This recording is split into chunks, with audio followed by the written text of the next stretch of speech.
শুনছেন? জি, আমাকে বলছেন? হ্যাঁ, আপনাকেই। জি, বলুন। আচ্ছা, নীল রং কি আপনার খুব পছন্দ? কেন বলুন তো? না মানে, আপনাকে রোজ দেখি ভার্সিটিতে আসলে আপনি নীল রঙের টি শার্টটি পরে আসেন, তাই বললাম। কথাটা শোনা মাত্রই বুক থেকে বেরিয়ে আসলো শামুকের ফলসে জমে থাকা সেই দীর্ঘশ্বাস। এই অদ্ভুত প্রশ্নের সম্মুখীন বেশ কয়েকবার হতে হয়েছে। হ্যাঁ, এটা আমার কাছে অদ্ভুতই লাগে, তবুও দ্বিধাবোধ করি না। সাফ সাফ উত্তর দিয়েছি, এখন আবারও দিতে আমি প্রস্তুত। আসলে আমার একটাই জামা, যেটা নীল রঙের। রোজ রাতে ধুয়ে দেই, তারপর সকাল হতেই শুকিয়ে যায়। সেটা পরেই রোজ ভার্সিটিতে আসি। আমার বলার ভঙ্গি আর তার প্রশ্নের এমন অদ্ভুত উত্তর শুনে প্রশ্নকর্তীর মুখটা কেমন যেন চমসে গেল। আর মুখটাতে মায়া মায়া আবার চাপে দেখতে অনেকটা জ্যোতিকার সৌরভের মতোই লাগছিল। ঘোর কাটিয়ে দিয়ে বললাম, আর কিছু? আপনি কি মজা করছেন আমার সাথে? না, মজা করবো কেন? যা সত্যি তাই বললাম। আসলে আপনার অবাক হবারই কথা। তবে হ্যাঁ, আমি আমার মায়ের কাছ থেকে শিখিয়েছি সোজা সত্যি কথা বলতে। আর সত্য কথা বলতে আমার কোনো লজ্জা লাগে না। আচ্ছা, আপনার বাবা কি করেন? তিনি নেই। আমার বয়স যখন 4 কি 5 তখন তিনি গত হয়েছেন। এখন আমি আর মায়ে আছি। জীবিকা নির্বাহ আর আমাকে মানুষের মতো মানুষ করার তাগিদে আমার মা মানুষের বাড়িতে কাজ করার পথ বেছে নেন। আজ তিনি অসুস্থ। আমি 2টা টিউশন করে আমাদের ছোট সংসার চলাই। মায়ের ওষুধ, আমার পড়াশোনার খরচ আর দৈনিক দিনের খরচ চলাতে চলাতে আমি ভুলে গেছি আমার শৌখিনতা ভোগ বিলাসিতা। ইচ্ছে করলেই আমি নতুন জামা কিনতে পারি, কিন্তু আমি যদি ওই টাকা দিয়ে মায়ের জন্য একটা শাড়ি কিনতে পারি, তাহলে মায়ের মুখের মমতা ভরা হাসি দেখতে পারবো। আর আমার মায়ের মুখের হাসি দেখার জন্য সব করতে পারি। আমার এমন জবাবে তার দু চোখে ছলছল করে উঠল। বন্ধু হবেন? আমি কোনো জবাব ছাড়া ওখান থেকে চলে আসলাম। পিছু টাকাতেও দাঁড়ালাম না। কেনই বা দাঁড়াবো?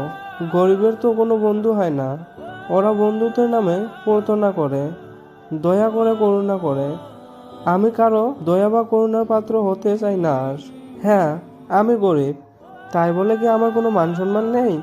গরিব বলে আজ মেয়েটা বন্ধুত্বের হাত বাড়িয়ে দিয়েছে, ওটা দয়ার বা করুণার হাত। পরের দিন ভার্সিটিতে আসলাম আর জানতে পারলাম আজ নাকি বিশ্ব বন্ধু দিবস।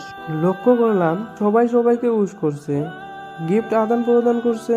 একটা দীর্ঘশ্বাস ছেড়ে শান্তি নামক একটা গাছের নিচে বসলাম। কেন জানি না খুব করে কান্না পাচ্ছিল। আচ্ছা, গরিব হয়ে জন্মানোটা কি খুব বড় অপরাধ? আচ্ছা, এই অপরাধের সর্বোচ্চ শাস্তি কি? ভাবতে ভাবতেই চোখের দু কোণ থেকে 2 ফোঁটা অশ্রু জমা হয়ে গেল। সব কেমন বা ঝাপসা দেখাচ্ছে। ঠিক সে সময়ে পেছন থেকে কারো হাতের স্পর্শ অনুভব করলাম। Happy friendship day. সব কিছু ঝাপসা দেখাতে কে যেন আমাকে উইশ করে বসলো। মুখটা ভালো করে দেখতেই পাচ্ছি না, তাই চোখ মুছে তাকিয়ে দেখলাম সেই মেয়েটি। কি হলো, আমাকে উইশ করবেন না? আমি আপনাকে বন্ধু বানাতে চাই, সুখ দুঃখের বন্ধু। কি হবেন না? আমি তখনও নীরব। আসলে কি বলবো ভেবে পাচ্ছিলাম না। কি হলো, আজ ফ্রেন্ডশিপ ডেতেও আমাকে ফিরিয়ে দিবেন? Happy friendship day to you. এই নিন আপনার গিফট। কি এটা? খুলেই দেখেন না। খুলে দেখলাম একটা নীল রঙের টি শার্ট। গিফটটা নিয়ে ওনার দিকে তাকিয়ে রইলাম। আজ ফ্রেন্ডশিপ ডে। আজকে না হয় আমি ভুলে থাকলাম যে আমি গরিব, না হয় হলাম কারো দয়া বা করুণার পাত্র। কি এভাবে তাকিয়ে আছেন যে? আপনি ভাবছেন আমি আপনাকে করুণা করেছি? ট্রাস্ট মি, সেটা ভেবে আপনাকে গিফট দেইনি। আজ তো ফ্রেন্ডশিপ ডে। এই দিনে বন্ধুই তো বন্ধুকে গিফট দেয়, তাই আমিও আমার বন্ধুকে দিয়েছি। মেয়েটা মাথা নিচু করে ফেলল। আজ মনে হচ্ছে এটা কোনো দয়া বা করুণা নয়, এটা হয়তো বন্ধুত্ব, গরিবের বন্ধুত্ব। আমার গিফট কোথায়? আসলে আমার কাছে তো গিফট নেই এই মুহূর্তে। আমি জানি না, আমাকে এক্ষুনি দিতে হবে, না হলে আমি খুব রাগ করব। দিতেই হবে? হ্যাঁ, এক্ষুনি। এই নিন। ওয়াও, কানের দুল।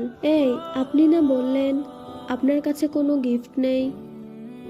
আসলে ছোটবেলায় টিফিনের টাকা জমিয়ে 3 টাকা দিয়ে ফেরিওয়ালার কাছ থেকে এক জোড়া কানের দুল কিনেছিলাম। কেন কিনেছিলাম জানি না, তবে এটা এখন মানিব্যাগে আমার কাছেই রাখি। হুম, তাই বুঝি? জি হ্যাঁ। অনেক সুন্দর হয়েছে, আমার খুব পছন্দ হয়েছে। এত ছোট মূল্যের একটা গিফট সত্যিই আপনার পছন্দ হয়েছে? আমার কাছে গিফট মানে ছোট্ট একটা ভালোবাসা, হোক সেটা খুব সামান্য মূল্যের। আমি আবারও অবাক চোখে মেয়েটাকে দেখছি। যতই দেখছি ততই অবাক হচ্ছে, কে এই মেয়ে? সত্যি কি গরিবের বন্ধু হয়? বিধাতা মনে হয় প্রত্যেকটা গরিবের ছেলের জন্য এমন একটা করে বন্ধু পাঠিয়েছে। আমি মনে হয় আমার সেই বন্ধুটাকে পেয়ে গেছি। চলো কোথায়? ফুচকা খাওয়াতে। বারে, আজ ফ্রেন্ডশিপ ডে না? কিন্তু আমার কাছে তো 10 টাকার বেশি নেই। তাতে কি, ওতেই হবে, চলো তো। যাচ্ছি ফুচকা খাওয়াতে। মেয়েটা জানে না এই 10 টাকাটা ছিল আমার দুপুরের খাবার। থাক, আজ না হয় আমার নতুন বন্ধুর জন্য একবেলা না খেয়েই কাটিয়ে দিলাম। আর হ্যাঁ, আপনাকেই বলছি, গল্পটি কেমন লাগলো কমেন্ট করে জানাতে ভুলবেন না। আর এমন আরও নতুন নতুন গল্প পেতে চ্যানেলটি সাবস্ক্রাইব করে বেল আইকনটি বাজিয়ে রাখুন। ধন্যবাদ সবাইকে। আল্লাহ হাফিজ।